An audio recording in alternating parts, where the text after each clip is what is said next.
Namo tassa bhagavato arahato samma sambuddhassa. Homage to the fully enlightened one, the blessed one, the great compassionate one. Yo bhikkhave mang upattapeya, so gilanang upattapeya. Dear friends in the Dhamma, today we are discussing one of the most important factor we need to look into in our life. Everybody, when we are born into this human world, we have to face the sicknesses. From the day, very moment we born into this world, we get sick some day or the other. And we have to get numerous injections, numerous treatments throughout our life.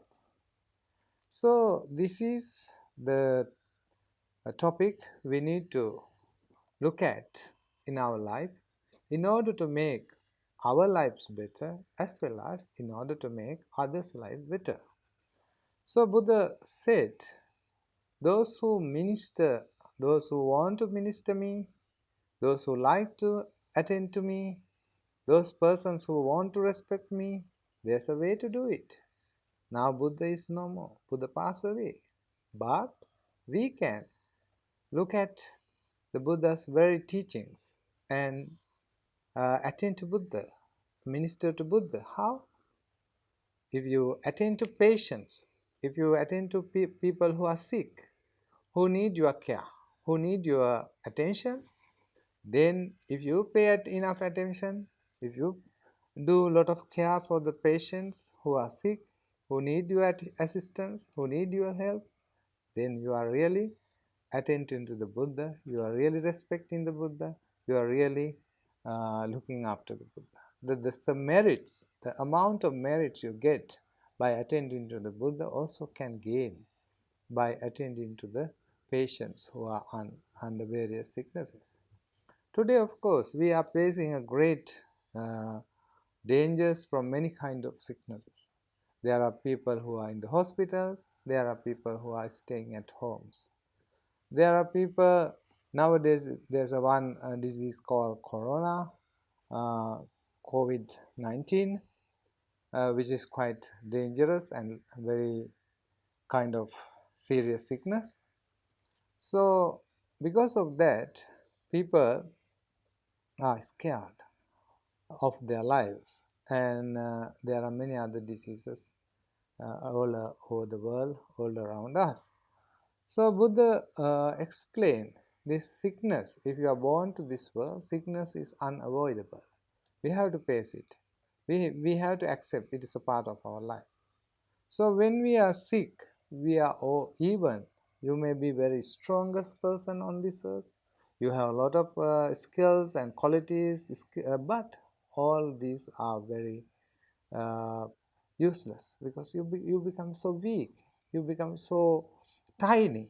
You may be a very giant, but you become a tiny person because your energies are gone, your strength is gone, your skills are suppressed, just you are lying down a bit. So think how they are very careless, very helpless.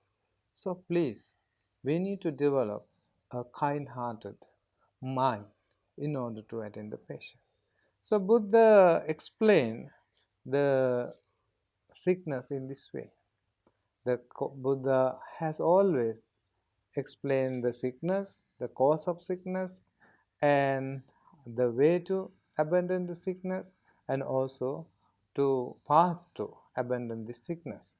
So this is the Four Noble Truth. And also Buddha is explained by such a guru, or the Anuttara, the incomparable surgeon who gives the medicine to the sick people. He give medicine to get rid of samsaric life and come to the safe land, so that you will not suffer again in this samsaric sickness.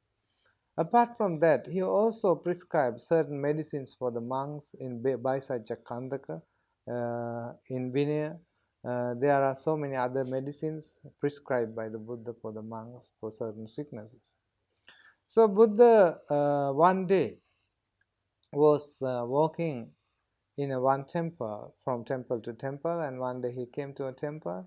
There he saw one monk lying down on a bed. He had dysentery, he had some skin disease, he was lying down gravely sick, and it seems like that this monk was not looked after by the other monks, and he was abandoned and lying down in his own urine and excreta and all the pus coming from his wounds. So he was in a very pathetic condition, and Buddha and Ananda bring him under the sun and bring his the bed, and Ananda bring the water and boil, and Buddha and Ananda wash him and wash his clothes and put him under sun to dry and attend them. So Buddha was so kind to see that he did not think about the repulsiveness or the loathsomeness, the situation where he's lying down on his own urine and excreta and all the dirt around him. Buddha was very bravely, very kind-heartedly go and attend the sick.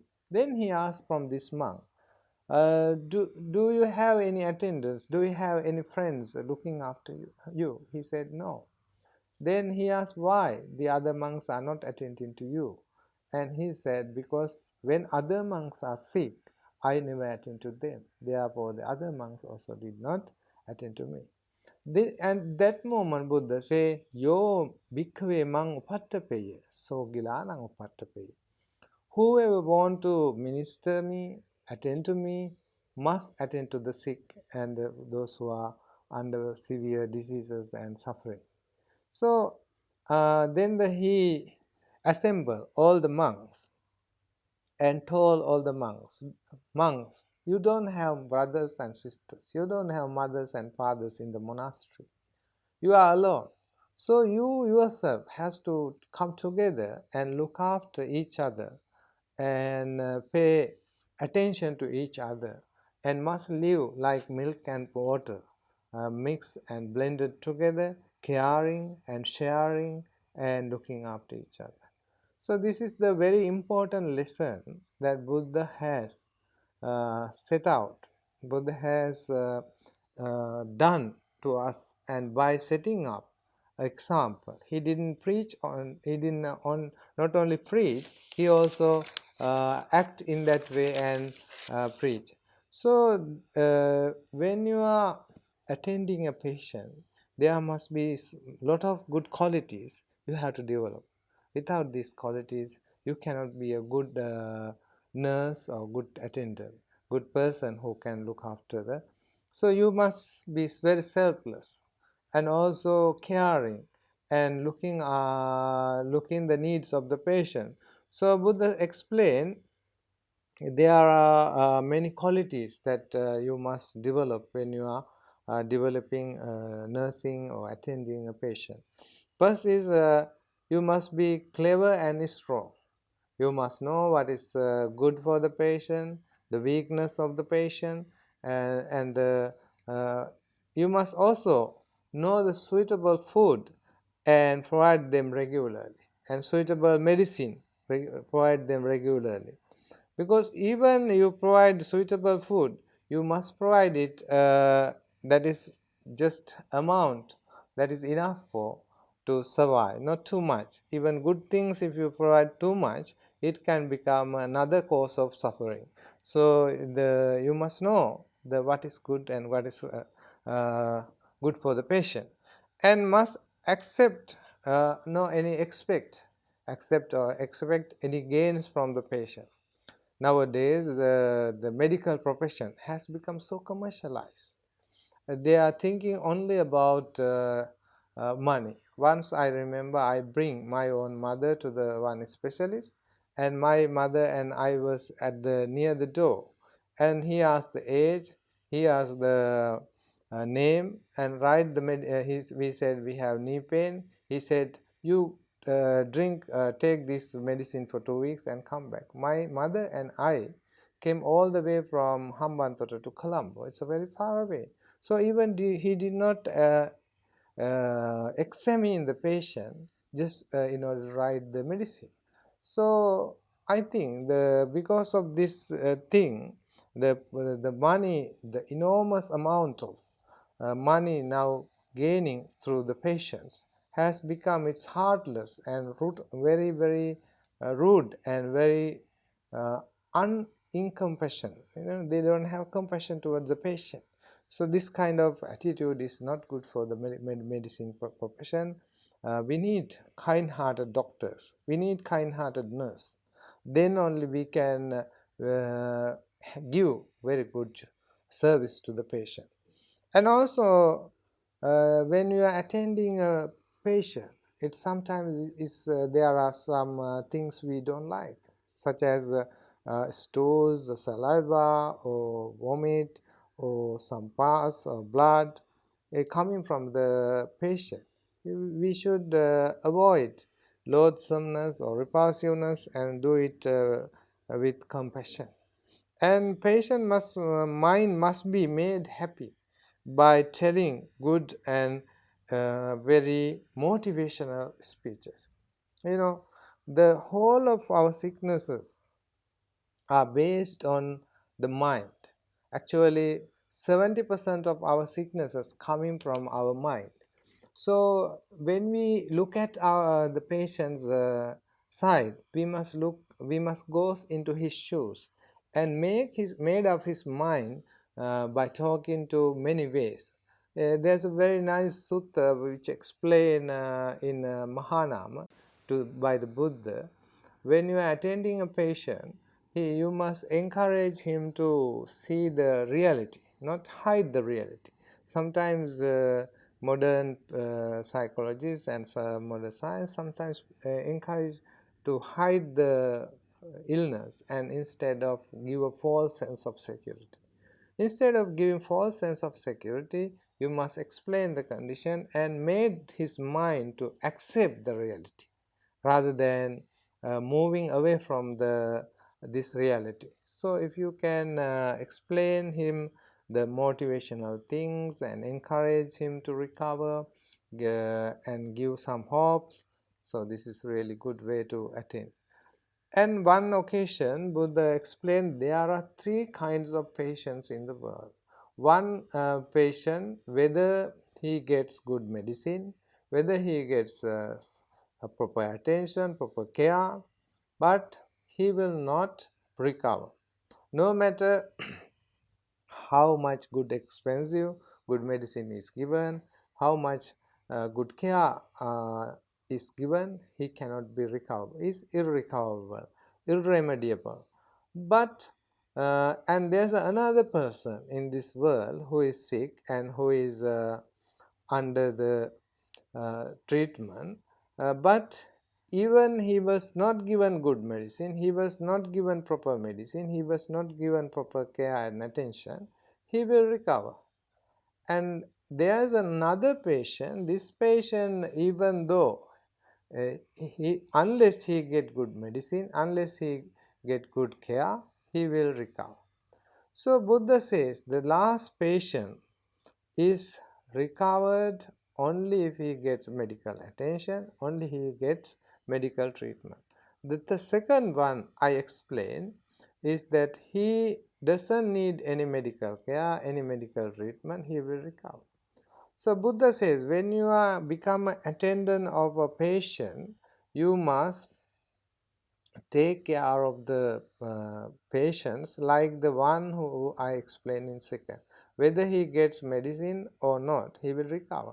So you pay the attention, same amount of care to the one who does not recover, one who does not get rid of his sickness, even the proper medicine and attention is paid. Why?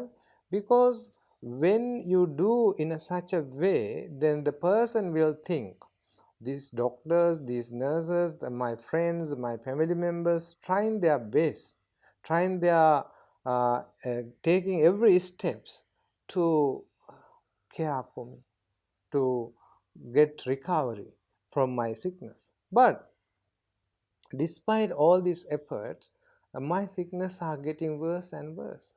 Maybe this is due to my bad past karma. Maybe due to this disease is irrecoverable. But he will have compassionate heart towards the doctor, towards the carer, towards the nurse, so that this will help him to develop compassion towards the doctor and the patient. So he will not get angry. But sometimes, if a patient is not recoverable, but people are not making effort to recover him, then he might think, oh, these doctors, these nurses, these my friends, my family members are not looking after me.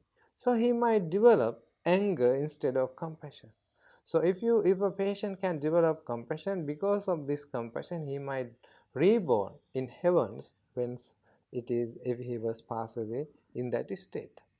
So, caring for the patient is not an easy job. Nowadays, a lot of doctors have a lot of duties. A lot of nurses also have a lot of duties. And sometimes when a patient is bedridden, some of the family members are looking after. When it is a chronic disease, some long-term patient is living in a house or hospital. It's quite tiresome. It's the doctor or the carer or the patient's attendants might be burnout. So we need to develop the mind of the carers. So that's why in Buddhism, the mindfulness is very important part of care in the patient. Those who seek a great benefit if the carers are looking after the patients very well. In 2000 years of Buddhist history, there's a Hippocratic oath and also some other oaths for the doctors. And Buddhism also has introduced about 2000 years ago one code of conduct or rule of conduct for the doctors and the nurses. Those code of conducts are based on one is daya. Daya is like empathy, and karuna, compassion, and also looking after the patient with kind of very great caring attitude. So this is very important. And Buddha is also explained as the doctor, and his teaching is also a medicine. When we are having a lot of attachment to our body, it itself can hinder our recovery. So there's two effects in medical science which explain. One is placebo effect, that you have some kind of understanding about the doctor and medicine that gives you a confidence, and that confidence will help you to recover. And nocebo effect is where you don't have any confidence, any kind of understanding about the medicine or the doctor or the nurse, so that you lose your confidence that you will not recover. So in order to develop this kind of placebo effect, the doctor's attitude is very helpful to recover. In Buddhism, arogya paramalabha, to have healthy life, very sick-free life, is a blessing, is the highest gain. Because when you are sick, you have to spend so much money, so much time, so much energy to recover. So in Buddhism, therefore, to develop mind, when you are develop mind, you can get rid of a lot of sickness. For example, nowadays our parents, our people are paying a lot of attention when we are very young, when you are very small children. Our parents, if you are sick, your parents will pay more attention, more care, more kind of more attraction towards the small children. So this will plant some kind of idea in the children's subconscious mind that when I am sick, I get lot of attention. When I am sick, I get lot of care. So I would better get sick more so that I can get I don't need to go to school, I don't need to do homework, I don't need to. So this kind of incentives, when you are giving too much, I mean here is too much. If you pay too much attention to your sick person or sick daughter or sick son, then it's not good. Why? Because it might create a kind of idea in the children's mind that when I am sick, I get more attention. But if you can pay more attention when they are not sick, when they are doing well, when they are happy, when they are strong, that will help them to set up in their mind that we are not treated very well when we are sick, so that he will not want to get sick. So we must give more incentive when they are very healthy. That will encourage to be healthy. So if you set up your mind, because I have to do these things, I have to do those things, then your body cannot get sick. So if you take the responsibilities deeply into your mind, then that will help you to keep going your life, because I have to be there, I have to go to my job, I have to fulfill my duties. This sense of duty bounded mind will help you to overcome the sickness and overcome the uh, getting sick, because if you get sick you cannot do all these things. So you have to in a subtle way has to put this idea into your subconscious mind. If I get sick, everything will go wrong, so therefore I cannot get sick, therefore I must stay healthy, I must stay strong. When you have this kind of idea, that will help you to overcome the sickness. So in Buddhism, the best cure, because we have many causes for sickness. Sometimes we see the causes for sickness from outside. Buddha says in Girimananda Sutta, the imbalance of air, imbalance of heat, imbalance of the seasonal changes, and also our own carelessness. Nowadays people are overeaters. I know nowadays people are using less energy in the body. So much energy is stored, and so much oil and fat is stored in their body. Very inactive, very lazy, very lethargic lifestyle. So our own lifestyles lead to depreciate our healthiness. So Buddha says, therefore, we need to have a healthy, balanced life. If you have a healthy, balanced life, then you can gain the health. Health is a wealth, because if you don't gain health, you will because nowadays more people are working with the laptops, iPhone, iPad, and playing games and sitting down all the time. The reason scientific research says, if you sit down more of the time, your lifespan will be shorter, because our body is designed in a so natural way that we need to work. This body is there to work, not to lie down and be lethargic. If you're lethargic, you are losing your health and your healthiness every day. So we need to develop attitude towards working healthier life. So Buddha says the three uh, kind of root causes that hinder our healthy life is the greed, hatred, and delusion. These are not physical causes, these are mental causes, but these mental causes drive you to crazy ideas. Because of your craving, you might do certain things very nasty. Because of your anger, because of your delusion, you might do certain things very unhealthy for your lifestyle and make you unhealthy. Therefore, friends, to achieve good health is very important.